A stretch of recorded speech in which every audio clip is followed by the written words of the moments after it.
chapitre 14, le roi Purulava, charmé par Urvashi. Ah oui. Tu dois la donner en français. Oui. Je dois traduire. C'est pas indispensable, mais c'est Because ce que tu souhaites avoir. There is one who just come this morning for the class apparently, and she's American, she doesn't speak French. So, if you kindly want to do this tapasya, that's nice. Ouais.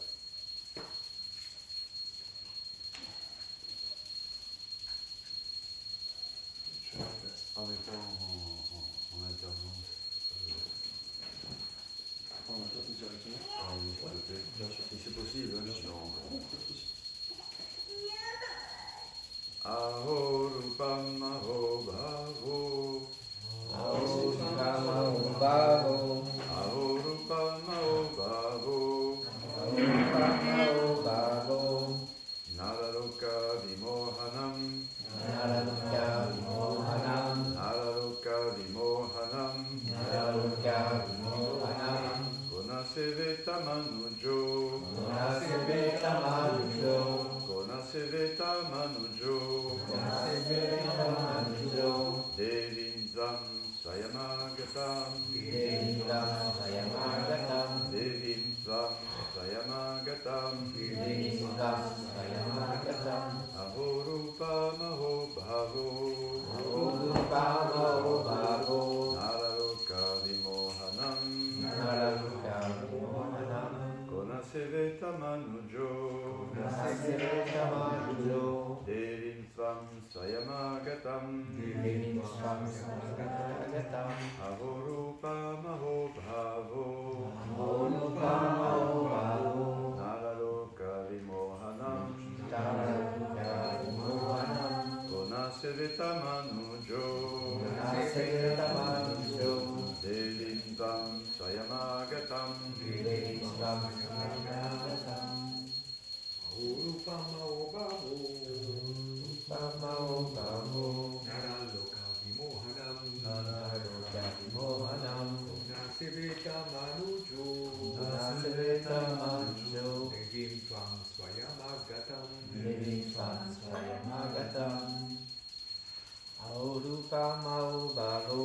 Aho rupam aho bhavo. Naraloka vimohanam. Naraloka vimohanam. Konaseveta manujo. Konaseveta manujo. Devim tvam swayamagatam. Devim tvam swayamagatam. Aho rupam aho bhavo. Aho rupam aho bhavo.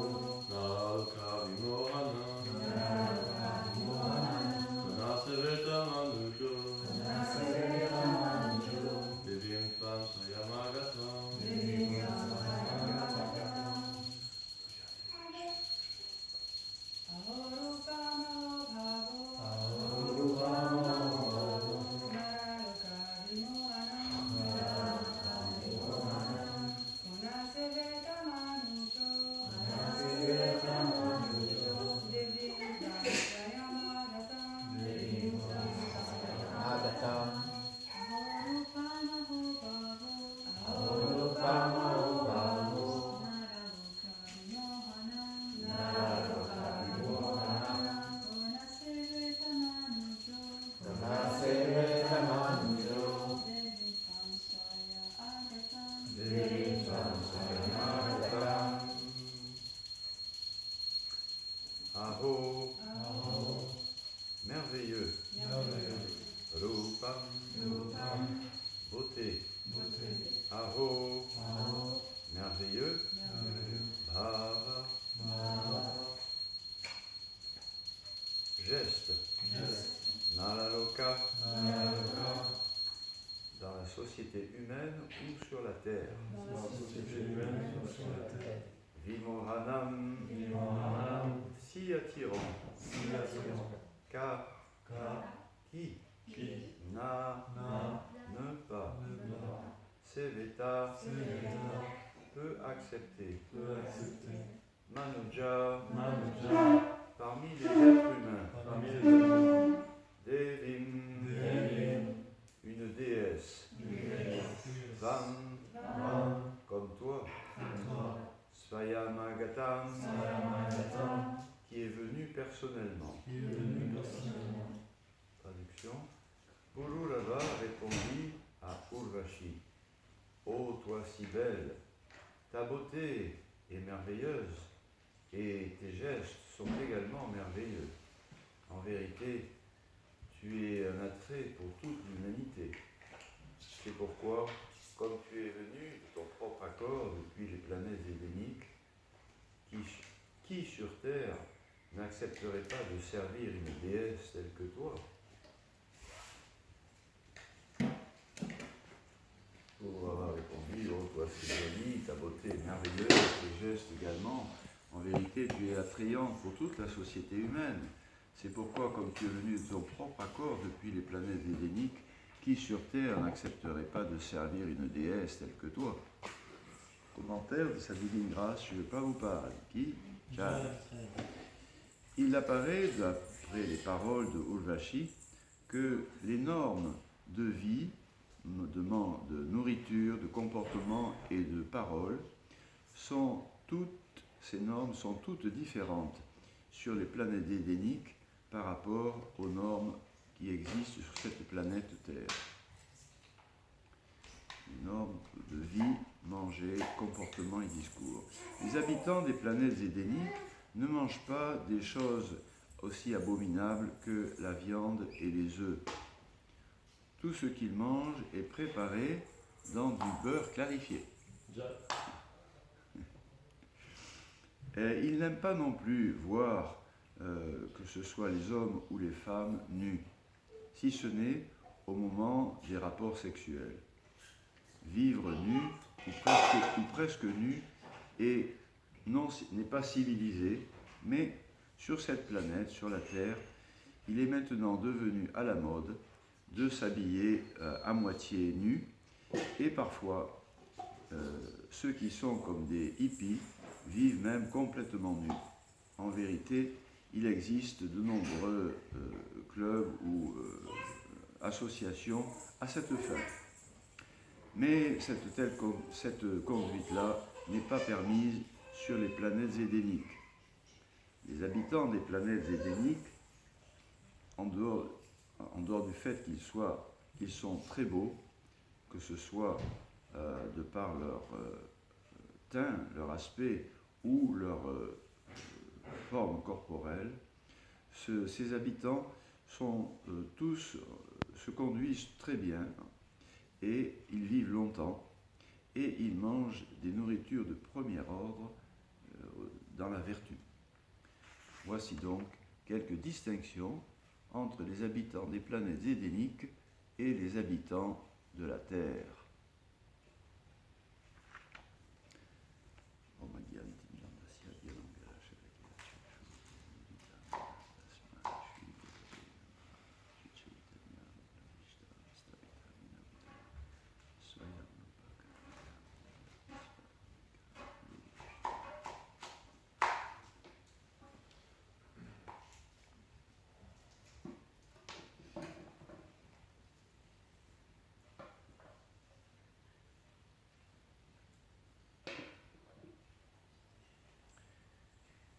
Bien, donc...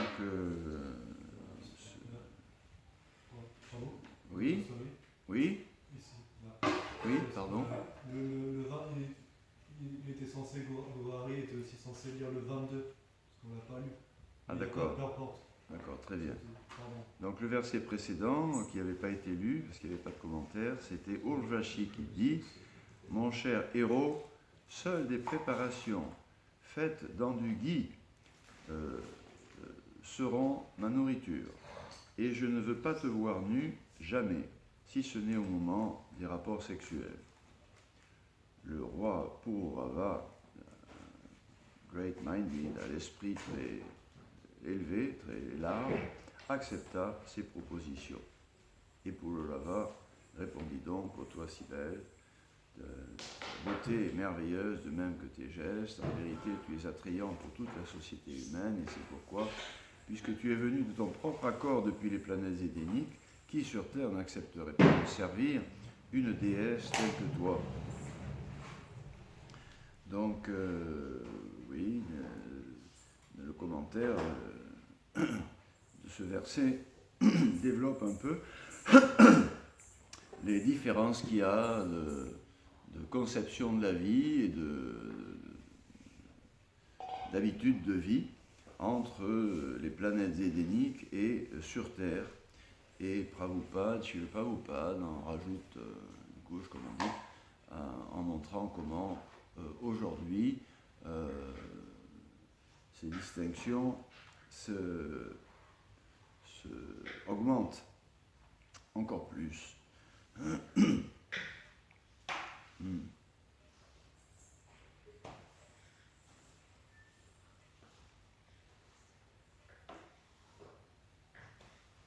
Oui, ce dialogue entre Urvashi et Pururava, c'est un dialogue digne des planètes édéniques, même si Pururava n'en fait pas partie, mais il a l'esprit très élevé. Urvashi vient des planètes édéniques, donc ce n'est pas un dialogue sarcastique où on pourrait rire en douce, puisqu'on se disait, oui, sur Terre, ben oui, mais en fait, oui, tout ce qui les intéresse, c'est voilà, se retrouver ensemble, tout ça. Non, c'est de bonne tenue. Ils n'ont pas l'esprit mal tourné. Sur les planètes édéniques, c'est un autre niveau d'esprit. Ils n'ont pas l'esprit mal tourné, en général.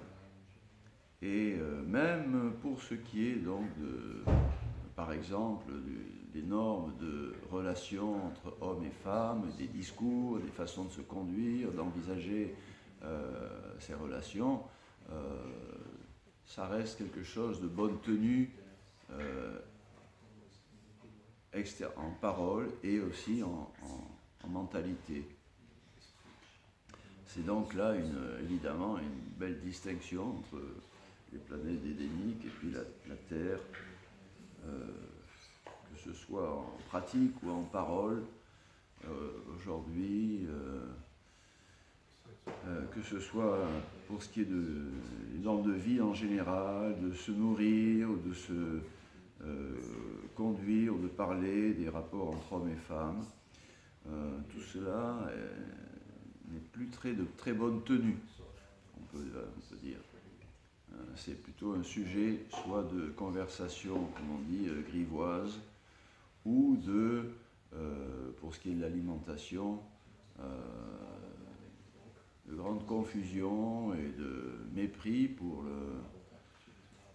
la sensibilité vis-à-vis de la souffrance animale ou de la valeur des aliments. Voilà. Grande confusion. Oui. Perte une grande différence de valeur morale et une perte de quelques valeurs qui pourraient continuer à exister, une perte à une vitesse assez vertigineuse par moment, qui est là pas juste pour qu'on en fasse la liste et s'horrifier ou critiquer, etc., mais cette différence et cette accélération par période, comme cette période actuellement dans l'histoire sur Terre, est là pour nous faire réagir, pour pas qu'on se laisse emporter non plus, et au contraire, que l'on réagisse pour s'accrocher à la bouée de sauvetage que le Seigneur nous lance constamment et de façon répétée vers la vie spirituelle. Parce que là, les normes dans la vie spirituelle, elles sont garanties. Elles ne viennent pas de la société humaine, ni de la société édénique, elles ne viennent pas au gré des vagues, des modes, des jolis modes ou des modes pas jolis. Non, elles sont garanties par le Seigneur lui-même, qui est personnellement concerné par nous. Il est personnellement concerné par notre bien spirituel. La seule chose, ce bien spirituel, qui est garanti en progrès constant. Apichet Sudurachalo, Ananyabhak, dit Krishna dit le moindre pas sur cette voie est garanti pour toujours. Ça ne sera jamais perdu. Ça peut être un peu suspendu si vous le négligez, mais pour moi en tout cas, il dit Krishna, le moindre pas que vous faites sur la voie spirituelle, c'est garanti. Ça ne sera jamais perdu, ça ne sera jamais oublié, et quand vous améliorerez toujours sous ma bienveillante protection et bonté, miséricorde. Et si vous l'oubliez, on reprendra là où vous avez arrêté. Donc ça, c'est une distinction importante entre les normes de vie matérielle, hélénique ou terrestre, et les normes de vie spirituelle. C'est une valeur merveilleuse de la vie spirituelle.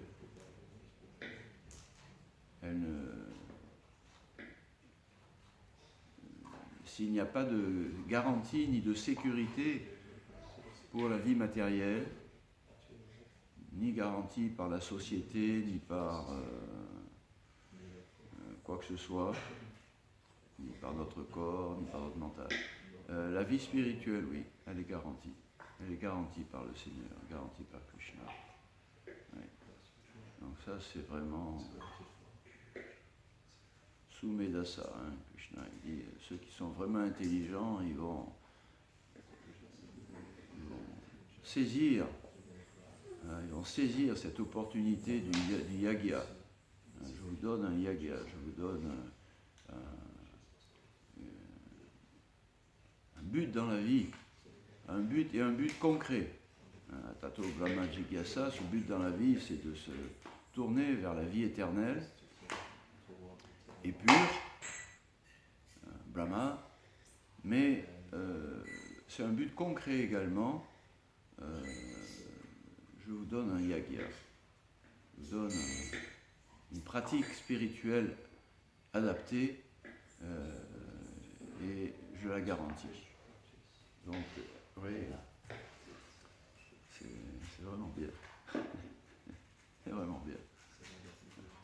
C'est bien d'autant plus que, bon, il faut rester dans l'esprit du verset et du commentaire, qui est plus, un petit peu plus vers l'aspect négatif des valeurs humaines.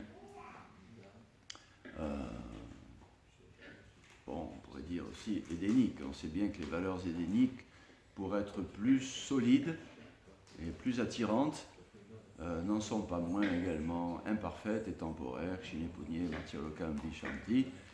Une fois atteint une vie dans la vertu, avec tous les bons aspects que cela comporte, eh bien, tôt ou tard, si on ne s'accroche pas au yagya, si on ne s'accroche pas à la vie spirituelle, pure et éternelle,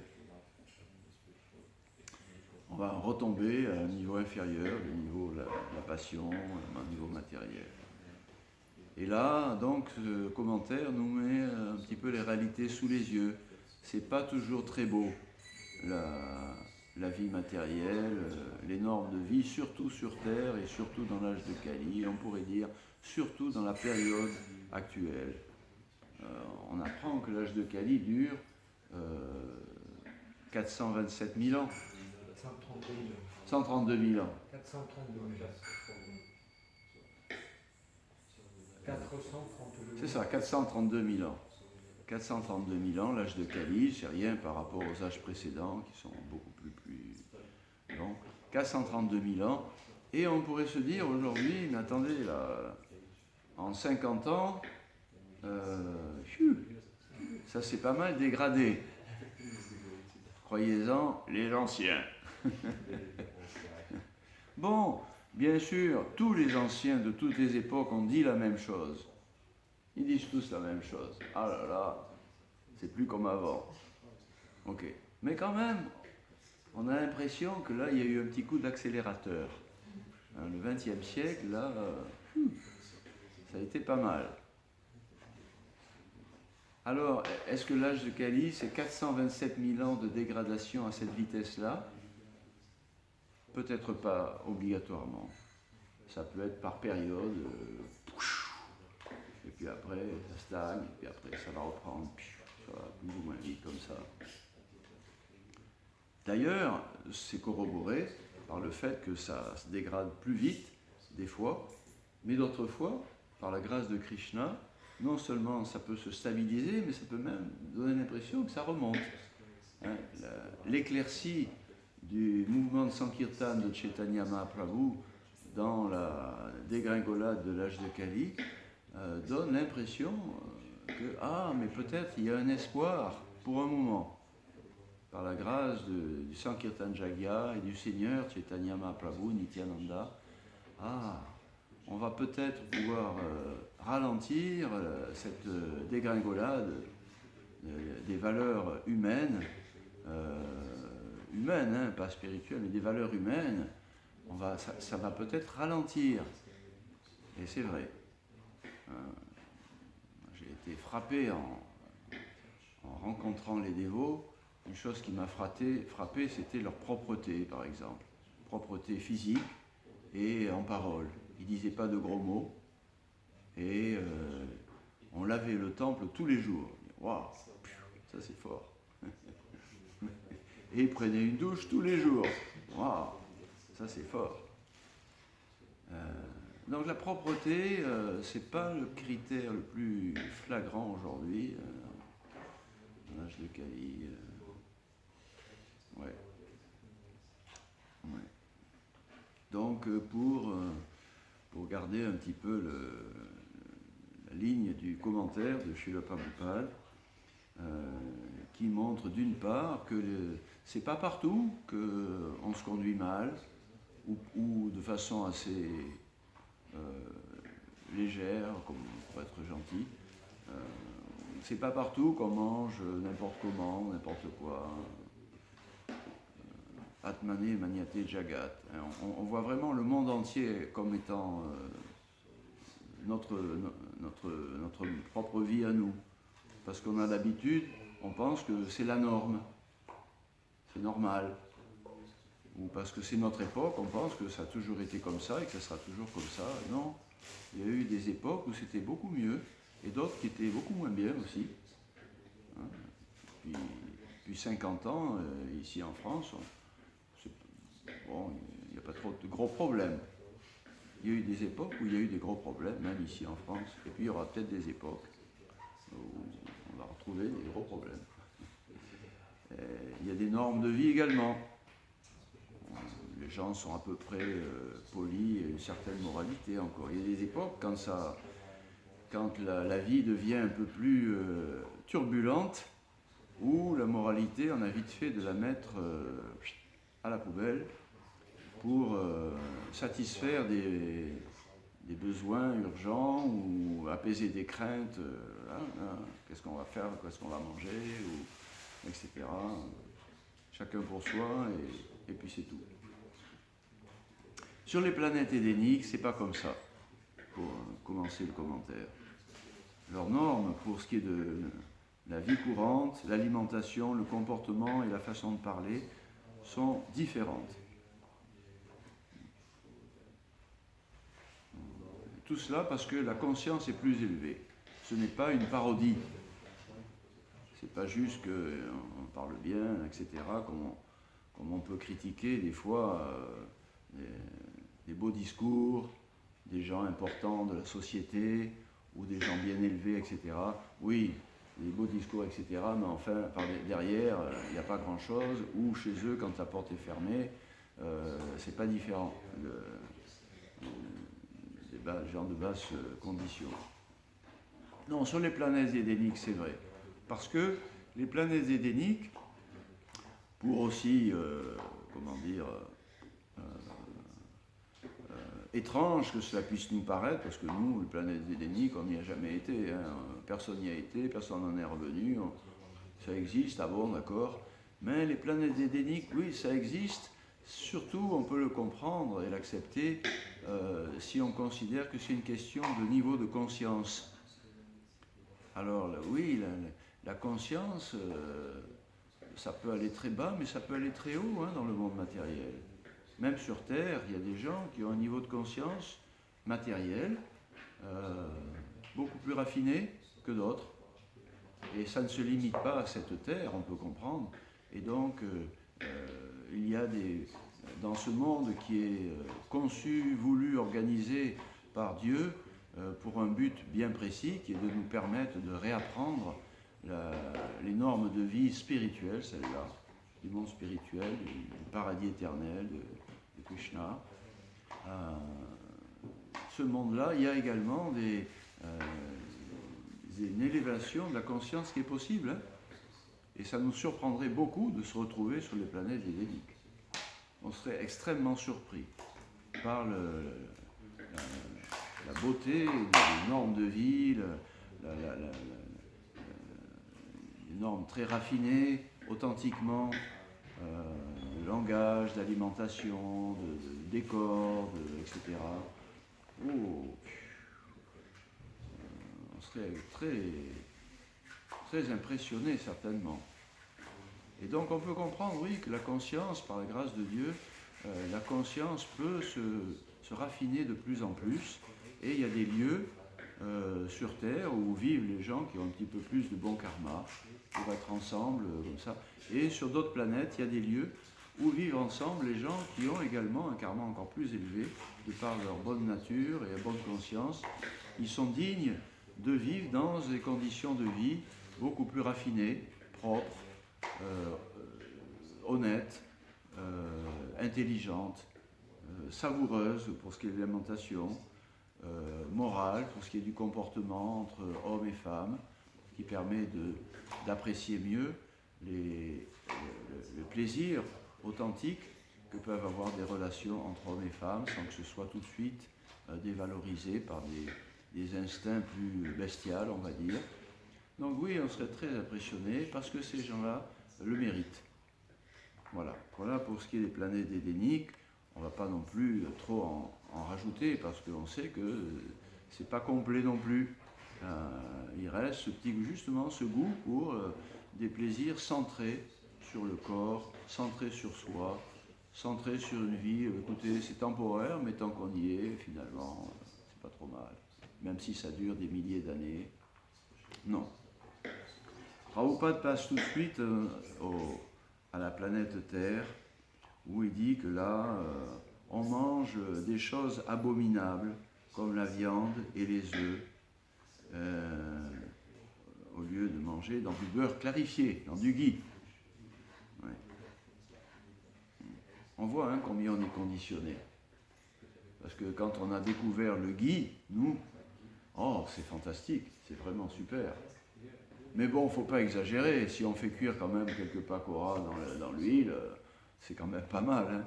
Non, Prabhupada, surtout si c'est pour le distribuer.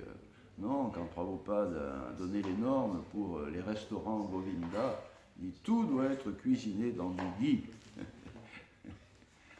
Bon, ok. Ouais. Et non plus, sur Terre, oui, on aime bien vivre nu, ou se montrer nu, ou voir des gens nus, ouais, la nudité, ou à moitié alors, ce qui est à peu près pareil, sinon pire, au niveau évocation, etc. Donc, ouais,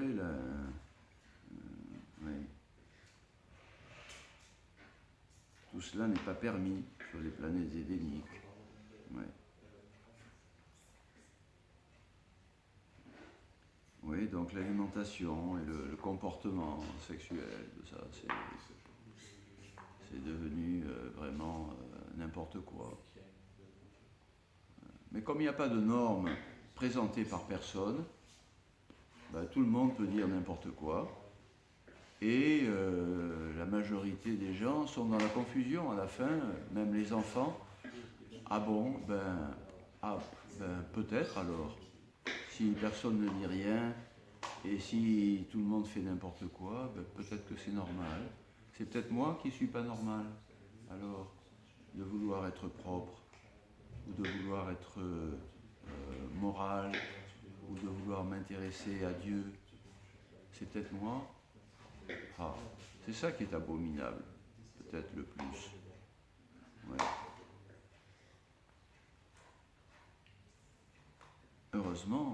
heureusement qu'on a eu le bouée de sauvetage du Sri Chaitanya Mahaprabhu, de Prabhupada, pour encourager ce qui restait en chacun de nous encore d'aspiration à quelque chose de propre et de pur, d'éternel. Mais si ça existe, bien sûr que ça existe. Non, ce n'est pas quelque chose de risible. Non, ce n'est pas une utopie. C'est possible. Le Srimad Bhagavatam. C'est... Ouais. Mais enfin, c'est quand même pas facile. Il faut bien le reconnaître. C'est quand même pas facile de viser cette, non pas utopie, mais cet idéal de la conscience de Krishna dans cette vie. Parce qu'on on se sent un peu isolé pour ce qui est des normes de moralité, de comportement, d'alimentation, de but ultime dans la vie. On se sent un petit peu isolé, pour ne pas dire mis en ghetto. Ouais. Mais encore une fois, c'est garanti par Krishna. Il ne faut pas non plus se sentir trop paranoïaque. Non, c'est garanti par Krishna qu'il va nous protéger. Kateya pratijani name bhakta pranashyati. Pratigya tava govinda name bhakta pranashyati. Iti samsmitya pranam sandarayamyaha. Prière que l'on récite pour se faire pardonner éventuellement les offenses qu'on a pu accomplir dans notre service, dans le puja en particulier.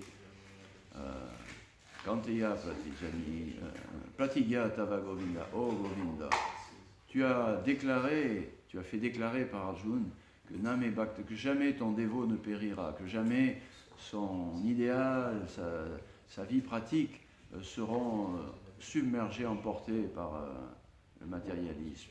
Tu protèges. Iti samsmitya, en me rappelant cette protection que tu garantis, j'arrive à retenir ma respiration, mon souffle vital, ma conviction, mon courage, voilà, on va dire, mon courage.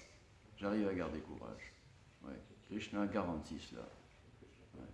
Et on peut voir qu'il y a de plus en plus de gens propres qui mangent correctement, qui se conduisent bien.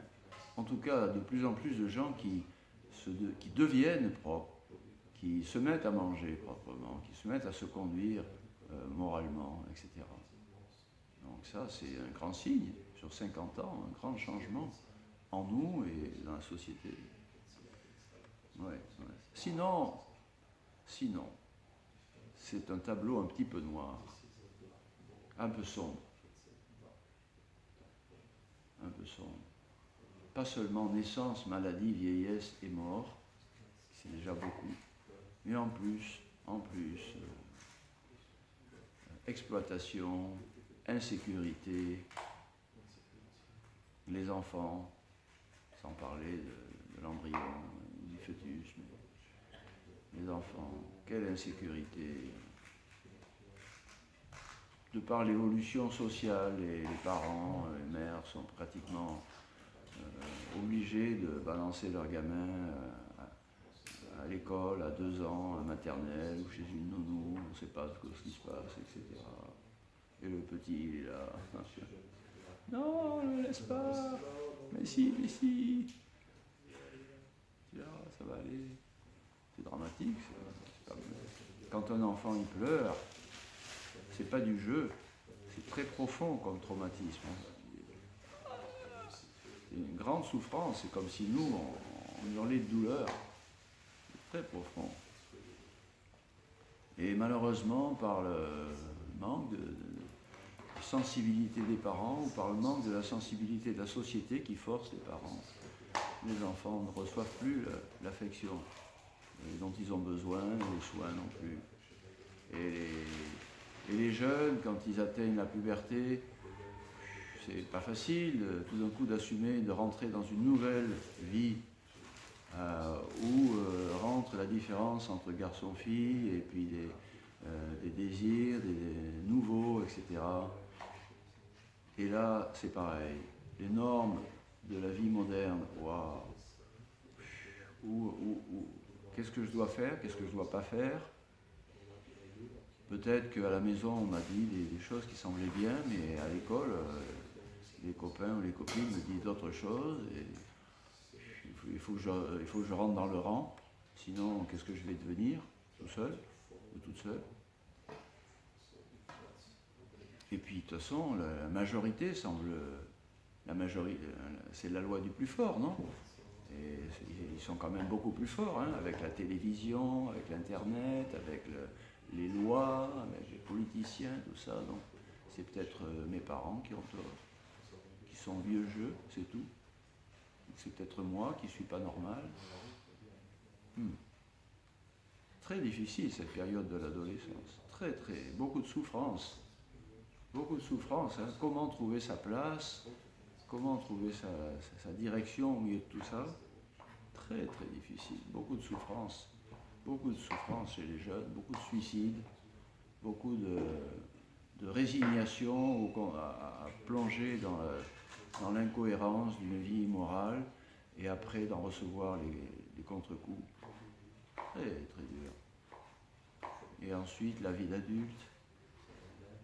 On est pris dans le cycle, obligé de participer à une société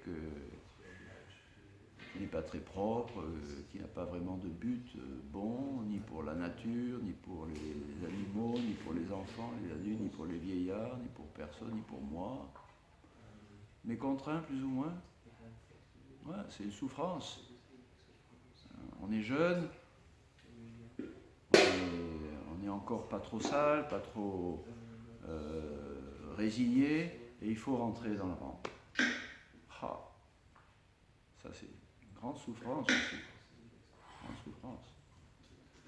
Et après il faut nager, il faut rester à la surface. C'est pas facile.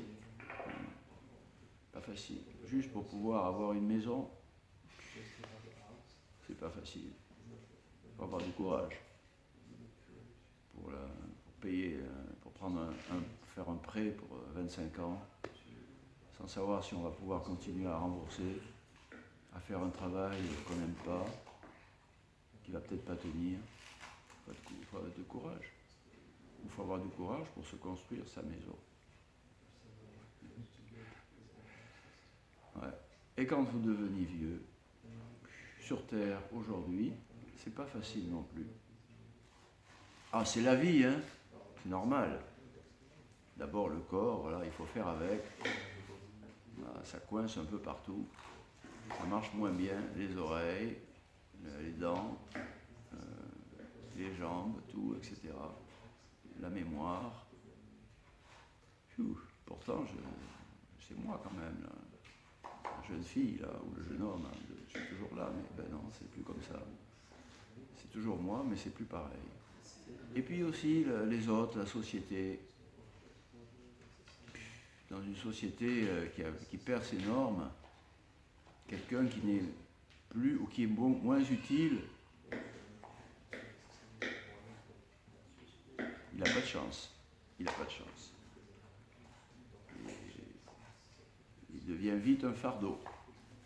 Ou alors, s'il a de la chance, il a des atouts encore, un peu d'argent, quelque chose, il va vite être exploité. Parce que sinon, il ne sert à rien d'autre. Donc, c'est la vie, c'est normal, quelque part. C'est la leçon de la vie, voulue par l'énergie matérielle. Il ne faut pas s'accrocher éternellement à une vie d'adulte sécurisée, respectée, autonome. Non, il faut lâcher tout ça un jour et la vieillesse nous y pousse. Oui, non, tu ne seras pas toujours en sécurité. La vieillesse, c'est l'insécurité. Quand on a des problèmes et qu'on est jeune, on sait qu'on va pouvoir s'en tirer. Quand vous êtes vieux, ça ne va pas guérir et il y a peut-être personne qui va avoir envie de s'occuper d'une vieille, d'un vieux, tout ça. Donc la sécurité, et puis on évite un fardeau, et beaucoup de personnes âgées me disaient dans mes tournées, ah docteur, je veux pas être un fardeau, faites-moi la piqûre s'il vous plaît, faites-moi la piqûre. Beaucoup m'ont dit ça, beaucoup. Non, je dis, vous savez bien, c'est pas ma fonction, puis quand même, vous avez des enfants, vous avez... Ouais, ils m'aiment bien Noël quand ils viennent chercher leur chèque. Et puis aujourd'hui, ils habitent loin. Et puis, je m'ennuie. Et puis je veux pas être un fardeau.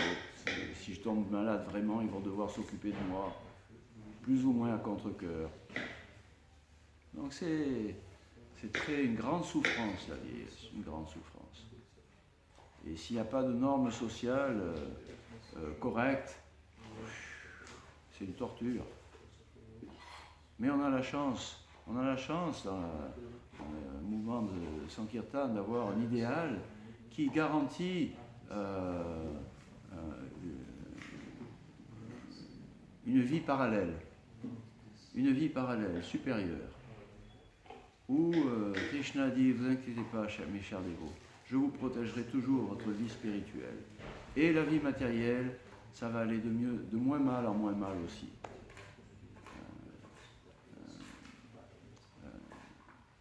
Depuis le début de ce verset. Tate nukampam susamik shamano, punjat naivat kripan vipakam. Le dévot pense toujours, oh, les difficultés que je ressens dans ma vie matérielle, Krishna me les a diminuées. Il est tellement bon. Parce que j'ai cette attitude fondamentale de vouloir être un serviteur de Dieu, un dévot de Krishna. Krishna, il balaye très vite tout le karma, tout ce qui m'attendait. Il dit juste un petit aperçu de ce que j'aurais dû connaître. Juste pour m'encourager, au contraire, à apprécier la chance que j'ai eue de rencontrer Krishna, de rencontrer les dévots de Krishna. Ouais. Voilà. Donc, oui, les normes morales, les normes de conduite, les normes sociales aujourd'hui, elles ont fait une accélération dans la dégringolade depuis 50 ans, indéniablement, depuis un siècle. On pourrait dire depuis 2 siècles. Après le soi-disant siècle des Lumières, révolution, toutes sortes de révolutions sociales, technologiques, etc. On n'en est pas encore revenu. On n'en est pas encore revenu. Et c'est pas fini. Tous les déboires que cela nous a apportés. La civilisation moderne n'a pas fait ses preuves. Sur 200 ans, c'est pas évident que c'est vraiment le progrès. Par rapport à 2000 ans, ou 20 000 ou 200 000 ans d'une certaine,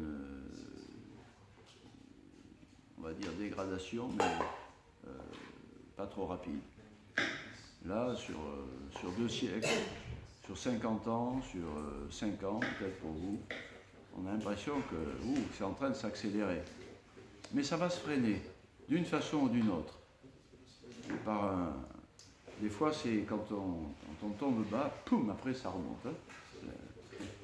Ou peut-être, par la grâce du mouvement de Sankirtan, on va réussir à éviter de tomber trop bas, trop vite, et on va juste passer les choses vont.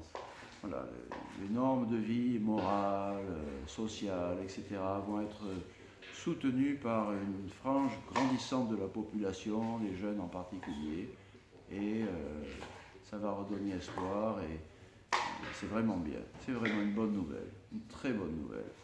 Le mouvement de Sankirtan est une très très bonne nouvelle pour l'humanité actuelle. Ouais. D'une façon ou d'une autre, merci Krishna, merci Prabhupada. Vous nous garantissez, on voit bien que notre idéal, notre courage de suivre un idéal est protégé. Ça c'est bien. C'est dangereux de suivre un idéal. Hein. Les idéalistes, des fois, ils finissent mal. Hein. Non, pas dans la conscience de Krishna, Guru, Shastra, Sadhu. C'est garanti par les Écritures, c'est-à-dire par Dieu en personne, son message personnel. C'est garanti par des sadhus, des grands spiritualistes, des grands saints, des grands philosophes, des gens très élevés qui ont montré l'exemple, réussi leur vie, impressionnés par leur grandeur, et nous garantissent que ce chemin-là, oui, c'est bien. Dans la culture védique, il y a également, dans la tradition Vaishnava, il y a des gens merveilleux, etc. Et par le gourou, par les gourous, des personnes présentes qui sont là pour nous préserver notre courage et notre enthousiasme innocent. Voilà, ça c'est... Il faut tenir. Avec ces garanties-là, il ne faut pas se résigner à rentrer dans le triste rang dangereux de la vie actuelle. Et il faut être solidaire entre nous aussi. Il faut être solidaire. C'est important. Parce que c'est rare, les gens qui sont courageux, qui ont le courage de vivre leur idéal. C'est rare, encore. Il y en a de plus en plus, tant mieux. Mais c'est quand même pas la majorité. Et si on a la chance d'avoir un peu de courage, de poursuivre un idéal propre, beau, éternel, et en plus qu'on a la chance exceptionnelle d'être avec d'autres personnes qui ont ces mêmes choses-là, il faut être solidaire entre nous. Il faut être très tolérant des quelques défauts encore qui persistent, et il faut être très affectueux dans notre relation de solidarité. Voilà, c'est l'heure. Hare Krishna. Vous avez des questions, discussions?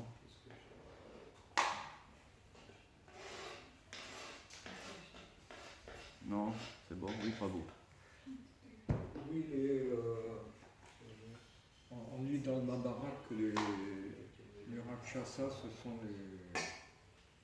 peu des ogres, quoi. Ils ont des pouvoirs surnaturels et ils gardent les richesses de Kuvera et les jardins de Kuvera.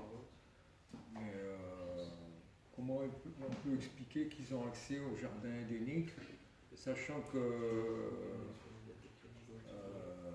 ils mangent les êtres humains, quoi. Des mangeurs de viande. C'est des gens qui pour nous sont déjà dégradés, mais comment se fait-il qu'ils puissent aller dans des planètes si élevées, quoi? Comment se fait-il que des gens aujourd'hui sur Terre, bêtes et méchants, vivent très bien, avec de l'argent, tout ce qu'il leur faut, etc. C'est possible parce que qui fait des efforts, l'effort c'est important, qui fait des efforts reçoit le bénéfice.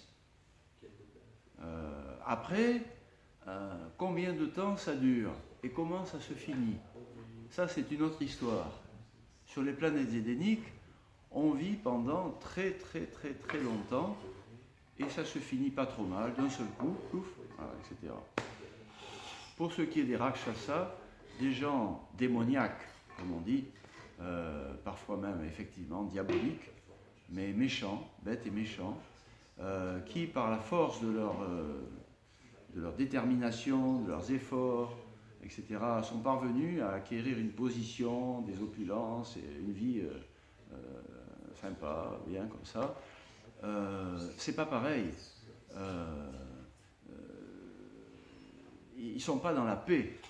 Ils sont entourés de menaces et ils sont obligés de se protéger de toutes sortes de diplomatie, ou parfois de cruauté pour tout le monde autour.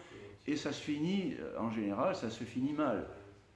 Ils se font descendre, etc., quoi. La grosse bête qui mange la plus petite bête en dessous, etc., quoi. Donc les Rakshasas des planètes édéniques, oui, ils ont accès, certains, pas tous, sur certaines planètes, et ils ont accès à des opulences matérielles, mais comme ils ont une mauvaise conscience, ils ne goûtent pas au plaisir doux de ces opulences. C'est constamment... vous voyez, la même chose.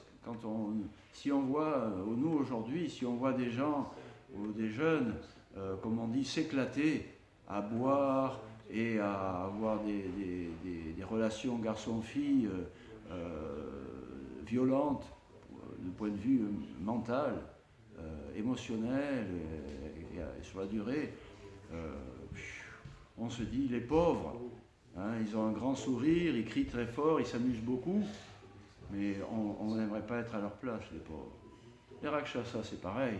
Ah oui, ils sont là avec le soma, ils s'amusent bien, les femmes et tout, etc. Mais quel état de conscience ils ont? C'est terrible. Hein, voilà. Donc, et puis ça se termine mal. Ils ne sont pas protégés par un bon karma. Donc il ne faut pas être illusionné par les opulences des matérialistes bêtes et méchants. Parce qu'on en voit, on les voit. Ah ouais, nous, on se caille là, on va chanter Hare Krishna, et puis on va faire Harina Mathur, et là, ils sont entre eux, là super bagnole, une jolie femme, de l'argent, et il fait beau en plus, et ils viennent juste de faire une partie de tennis, ou je sais pas, enfin. Et nous,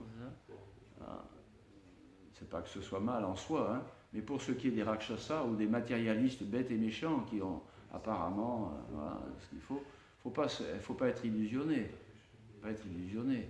Hein, alors, ils peuvent pas savourer les plaisirs matériels comme une personne, on va dire, matérielle mais honnête ou correcte, peut les savourer. Ouais. C'est bien d'avoir ce qu'il faut pour vivre, d'être avec bonne compagnie matérielle, une vie matérielle agréable. On apprécie ça. Ça dépend de votre niveau de conscience. Et les gens qui sont comme des Rakshasas terrestres, ça se finit mal. Et leur cœur est vide, et en souffrance. Voilà. Ne soyons pas illusionnés par les sentiments matériels des matérialistes.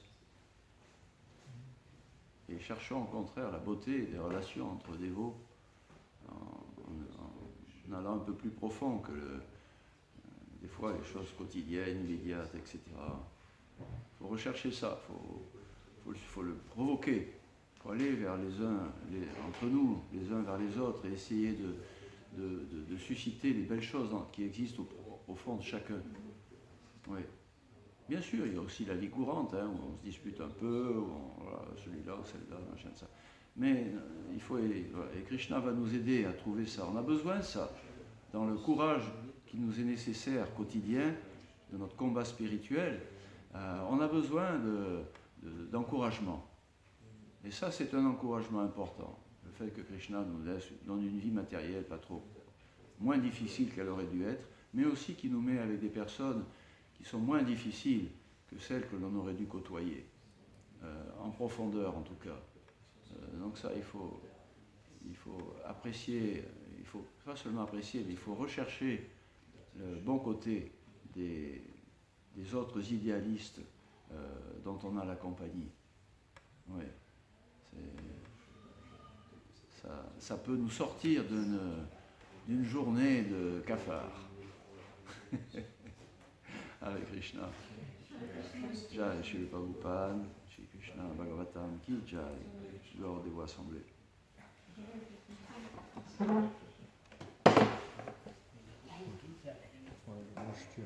je dirais que c'est un peu comme la position